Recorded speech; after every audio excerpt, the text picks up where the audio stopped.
Hello friends, welcome to our channel dream to success.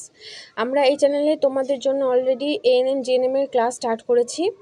আমি তোমাদের এর আগের দিন জীবন বিজ্ঞান থেকে ক্লাস করেছি, তারই একটা চ্যাপ্টার জীবন ও তার বৈচিত্র্য। সেখান থেকে আমি পার্ট 1-এ তোমাদের কিছু কোশ্চেন নিয়ে এসেছি।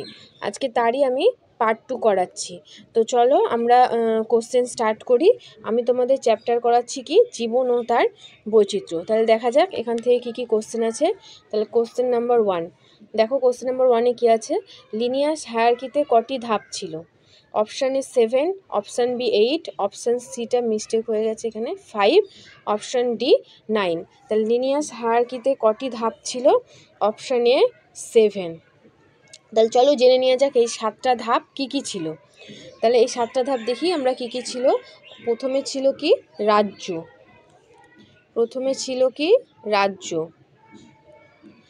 দ্বিতীয় কি ছিল? পর্ব।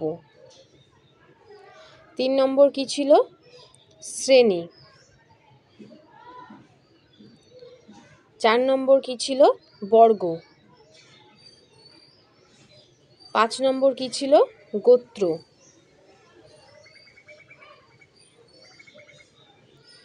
6 নম্বর কি ছিল?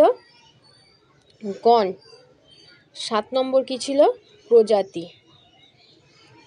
তাহলে আমাদের এটা একটু জেনে রাখা দরকার, অনেক সময় এখান থেকে কোশ্চেন আসতে পারে। যেমন আমাদের দেখো 2 নম্বর কোশ্চেনটায় কি আছে, যে বর্গ ও পর্বের মধ্যবর্তী ক্যাটাগরি হলো। তাহলে আমরা যে 7টা ধাপ পড়লাম, এই 7টা ধাপ থেকে একটা কোশ্চেন এসছে কি? বর্গ ও পর্বের মধ্যবর্তী ক্যাটাগরি হলো। তাহলে বর্গ ও পর্বের মধ্যবর্তী ক্যাটাগরি কোনটা? অপশান সি, শ্রেণী। ঠিক আছে, চলো 3 নম্বর কোশ্চেনে যাই আমরা। জীবেদের 5 রাজ্য শ্রেণীবিন্যাস কে প্রবর্তন করেন? Question number 3। জীবেদের 5 রাজ্য শ্রেণীবিন্যাস কে প্রবর্তন করেন? Option A Whittaker, option B Simpson, option C Mayr, option D Candolle. তাহলে জীবেদের 5 রাজ্য শ্রেণীবিন্যাস কে প্রবর্তন করেন? Option A Whittaker. ঠিক আছে, এই 5 রাজ্য কি কি আমরা একটু জেনে নিই চলো। প্রথম হচ্ছে কি? মনেরা। তারপরে কি? প্রতিষ্ঠা।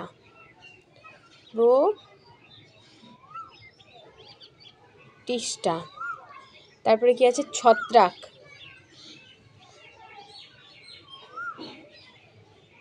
তারপরে কি আছে? প্ল্যান্টি। এবং পঞ্চমটা কি? অ্যানিমালিয়া।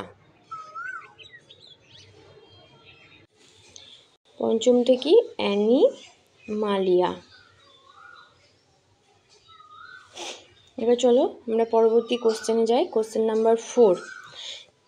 তাহলে আমরা পড়ে নিলাম 5 রাজ্যের শ্রেণীবিন্যাস কে প্রবর্তন করেন, এই যে 3 নম্বর কোশ্চেনটা হুইটেকার। আর 5টা রাজ্য আমরা পড়ে নিলাম কি কি। এবার চলো কোশ্চেন নাম্বার 4-এ যাই। কোশ্চেন নাম্বার 4 কি বলছে? জীবের দ্বিপদ নামকরণ প্রচলন করেন। কোশ্চেন নাম্বার 4 কি আছে? জীবের দ্বিপদ নামকরণ প্রচলন করেন। তাহলে জীবের দ্বিপদ নামকরণ কে প্রচলন করেন? Option A Pliny, option B Simpson, option C Linnaeus, option D Pasteur. তাহলে জীবের দ্বিপদ নামকরণ প্রচলন করেন কে? Option C Linnaeus. ঠিক আছে, এবার চলো কোশ্চেন নাম্বার 5-এ যাই। কোশ্চেন নাম্বার 5, দ্বিপদ নামকরণের 2টি পদ কি কি? এই যে দ্বিপদ নামকরণ প্রচলন করেন লিনিয়াস, আমরা পড়লাম একটু আগে, সেই দ্বিপদ নামকরণের 2টি পদ কি কি? অপশান এ বর্গ প্রজাতি, অপশান বি গণ প্রজাতি, অপশান সি গণ বর্গ। তাহলে জীবের যে দ্বিপদ নামকরণের 2টো পদ কি কি? গণ ও প্রজাতি। ঠিক আছে, এবার চলো কোশ্চেন নাম্বার 6-এ যাই। ট্যাক্সোনমিক হায়ারার্কি কোন গ্রন্থে প্রকাশ করা হয়? ট্যাক্সোনমিক হায়ারার্কি কোন গ্রন্থে প্রকাশ করা হয়? Option A Historia Plantarum, option B Naturalis Historia, option C Species Plantarum, option D Systema Naturae. তাহলে ট্যাক্সোনমিক হায়ারার্কি কোন গ্রন্থে প্রকাশ করা হয়? Option D Systema Naturae. এবার চলো কোশ্চেন নাম্বার 7-এ যাই। কোশ্চেন নাম্বার 7 কি বলছে? ব্যাকটেরিয়া নীলাভ সবুজ শৈবালের রাজ্য হলো।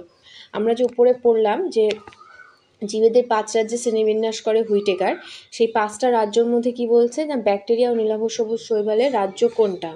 তাহলে অপশান এ কি বলছে? মনেরা, অপশান বি প্রতিষ্ঠা, অপশান সি ছত্রাক, অপশান ডি প্ল্যান্টি। তাহলে ব্যাকটেরিয়া নীলাভ সবুজ শৈবালের রাজ্য কোনটা? 7A, মনেরা। ঠিক আছে, এবার কোশ্চেন নম্বর 8-এ যায়। ইউগ্লিনা অ্যামিবা কোন রাজ্যের অন্তর্ভুক্ত? তাহলে এবার দেখি ইউগ্লিনা অ্যামিবা কোন রাজ্যের অন্তর্ভুক্ত। অপশান এ ছত্রাক, option B Plantae, option C Protista, option D Monera. তাহলে কোন রাজ্যের অন্তর্ভুক্ত? Option C Protista. ঠিক আছে, এবার কোশ্চেন নম্বর 9-এ যায়। কেঁচো চিংড়ি এদের রাজ্য হলো। এবার কেঁচো চিংড়িদের রাজ্য কোনটা? Option A Protista, option B Animalia, option C Monera, option D Plantae. তাহলে কেঁচো চিংড়ির রাজ্য কোনটা? Animalia, option B Animalia. এবার চলো আমরা কোশ্চেন নম্বর 10-এ যাই। ধান গাছের বিজ্ঞানসম্মত নাম কি? Option A Nelumbo nucifera, option B Ficus benghalensis, option C Pisum sativum, option D Oryza sativa. তাহলে ধান গাছের বিজ্ঞানসম্মত নাম কি? Oryza sativa. আচ্ছা, আমরা বাদ বাকি নামগুলো কার বিজ্ঞানসম্মত নাম জেনে নিই। নিলুম্ব লুসিফেরা কার বিজ্ঞানসম্মত নাম? পদ্মর। ঠিক আছে, এবার বলছে যে ফিকাস বেঘালেন্সিস কার বিজ্ঞানসম্মত নাম? বট গাছের। আর পিসাম স্যাটিভাম কার বিজ্ঞানসম্মত নাম? মটর। তাহলে জেনে নিলাম এখানে আমরা। আর কোশ্চেন কি বলছে? ধান গাছের বিজ্ঞানসম্মত নাম। ধান গাছের বিজ্ঞানসম্মত নাম হচ্ছে ওরাইজা স্যাটিভা। এবার চলো কোশ্চেন নম্বর 11-এ যাই। সরল প্যারেনকাইমা থাকে কোন উদ্ভিদ গোষ্ঠীর? সরল প্যারেনকাইমা থাকে কোন উদ্ভিদ গোষ্ঠীর? তাহলে সরল প্যারেনকাইমা থাকে কোন উদ্ভিদ গোষ্ঠীর? Option A algae, option B Bryophyta, option C Pteridophyta. তাহলে সরল প্যারেনকাইমা থাকে কোন উদ্ভিদ গোষ্ঠীর? Option B Bryophyta. আচ্ছা, এগুলো কি আমরা জেনে নিই। অ্যালগি মানে কি? অ্যালগি হচ্ছে শৈবাল। বায়োফ্রাইটা মানে কি? বায়োফ্রাইটা মানে হচ্ছে মশ। Pteridophyta fern. ঠিক আছে, তাহলে সরল প্যারেনকাইমা থাকে কোন উদ্ভিদ গোষ্ঠীর? Option B Bryophyta. এবার চলো 12 নম্বর কোশ্চেনে যাই। কোশ্চেন নাম্বার 12 কি বলছে? প্রোটোজোয়া কোন রাজ্যের অন্তর্ভুক্ত? Option A Protista, option B ছত্রাক, option C Plantae, option D Monera. তাহলে প্রোটোজোয়া কোন রাজ্যের অন্তর্ভুক্ত? Option A Protista. ঠিক আছে, এবার চলো কোশ্চেন নাম্বার 13-এ যাই।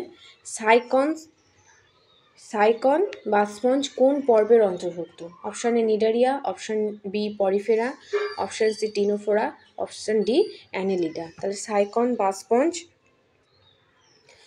কোন পর্বের অন্তর্ভুক্ত? Option B Porifera. ঠিক আছে, এবার চলো কোশ্চেন নাম্বার 14-এ যাই। স্ট্যাটোসিস্ট নামক জ্ঞানেন্দ্রিয়া উপস্থিত।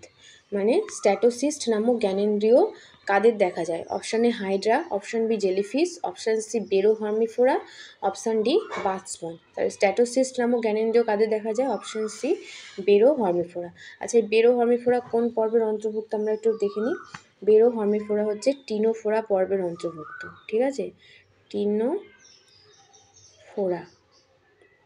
পর্বের এগুলো সব আমাদের একটু একটু করে জেনে রাখতে হবে, অনেক সময় এগুলো থেকেও ঘুরিয়ে কোশ্চেন দিতে পারে। ঠিক আছে, এবার বলছে কোশ্চেন নাম্বার 15-এ যাই আমরা। ফ্লেম কোষ কাদের রেচনাঙ্গ? এটা খুব ইম্পর্ট্যান্ট একটা কোশ্চেন। কি অপশান এ কি বলছে? যকৃৎকৃমি, ফিতাকৃমি, অপশান বি গোলকৃমি, গ্রোথকৃমি, অপশান সি কেঁচোযোগ। তাহলে ফ্লেম কোষ কাদের রেচনাঙ্গ? Option A যকৃৎকৃমি, ফিতাকৃমি। ঠিক আছে, এবার বাকি যে দুটো অপশান আছে তাদের আমরা রেচনাঙ্গটা জেনে নিই। গোলকৃমি, গ্রোথকৃমি রেচনাঙ্গ কি? গোলকৃমি, গ্রোথকৃমি রেচনাঙ্গ হচ্ছে একজোড়া পান্থীয় নালী। একজোড়া পান্থীয় নালী। ঠিক আছে, গোলকৃমি, গ্রোথকৃমি রেচনাঙ্গ। আর কেঁচোযোগের রেচনাঙ্গ কি? কেঁচোযোগের রেচনাঙ্গ হচ্ছে নেফ্রিডিয়া। এটা একটু তোমরা জেনে রাখো, নেফ্রিডিয়া কেঁচোযোগের রেচনাঙ্গ। তাহলে ফ্লেম কোষ কাদের রেচনাঙ্গ পড়লাম আমরা? যকৃৎকৃমি, ফিতাকৃমি। আর গোলকৃমি, গ্রোথকৃমি রেচনাঙ্গ কি বললাম আমরা? একজোড়া পান্থীয় নালী, কেঁচোযোগের নেফ্রিডিয়া। তাহলে আজকেকার মতো ক্লাস এখানেই। তোমাদের যদি আমাদের ক্লাসটা ভালো লেগে থাকে তাহলে অবশ্যই একটা লাইক এবং শেয়ার করে দিও। আর তোমরা কী ধরনের ক্লাস পেতে চাও সেটা আমাদের কমেন্ট করে অবশ্যই জানিও। আর চ্যানেলটিকে তোমরা অবশ্যই সাবস্ক্রাইব করে দিও। ধন্যবাদ।